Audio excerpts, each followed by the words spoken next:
నగర అభివృద్ధికి సహకరించాలని కోరుతూ బీజేపీ రాష్ట్ర అధ్యక్షుడు కేంద్ర మంత్రి కిషన్ రెడ్డిని కాంగ్రెస్ ఎమ్మెల్యే నాయని రాజేందర్ రెడ్డి కలిశారు.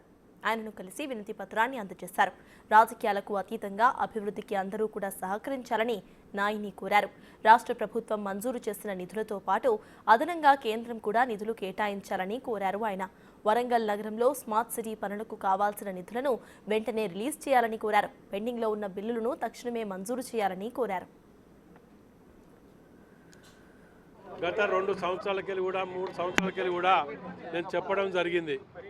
దాంట్లో భాగంగానే రాష్ట్ర ప్రభుత్వం అభివృద్ధి చేస్తున్న దాని మీద అదనంగా కిషన్ రెడ్డి గారిని మంత్రివర్యులని వరంగల్ జిల్లాకు నిధులు కేటాయించమని, స్మార్ట్ సిటీలో రావాల్సిన నిధులని కానివ్వండి, 1000 స్తంభాల గుడికి అదనంగా ఇంకొక 50 కోట్ల రూపాయలు కానివ్వండి, పట్టణానికి సంబంధించినటువంటి స్కీమ్స్లలో పెండింగ్లో ఉన్నటువంటి వాటిని కానివ్వండి, అభివృద్ధికి అర్జెంటుగా ఇవ్వటానికి, అదేవిధంగా కాజీపేట బస్టాండ్ కూడా మీకు తెలిసిన విషయమే, అది మన ఇన్స్పెక్షన్ అయిపోయింది, దాని మీద త్వరలో రాబోతున్నది.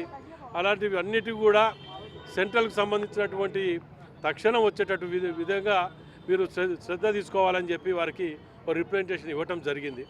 గతంలో కూడా 1000 స్తంభాల గుడికి వచ్చినప్పుడు కూడా రిప్రజెంటేషన్ ఇవ్వటం జరిగింది. ఎందుకంటే మొట్టమొదట ఆడ 1000 స్తంభాల గుడికి శాంక్షన్ ఇచ్చి అది రెనోవేట్ చేస్తూ మొదలుపెట్టింది ఆ రోజులలో పివి రంగారావు గారు ఉన్నప్పుడు మొదలుపెట్టిన ఇదిని దాన్ని పూర్తి స్థాయిలో ఇది చేయడానికి సహకరించాలని చెప్పి వారికి రిప్రజెంటేషన్ ఇవ్వడం జరిగింది. దాంట్లో వారు కూడా తప్పకుండా మేము ఇది చేస్తామని కూడా చేస్తున్నాం, మేము చేస్తాం కూడా తప్పకుండా అని చెప్పడం జరిగింది.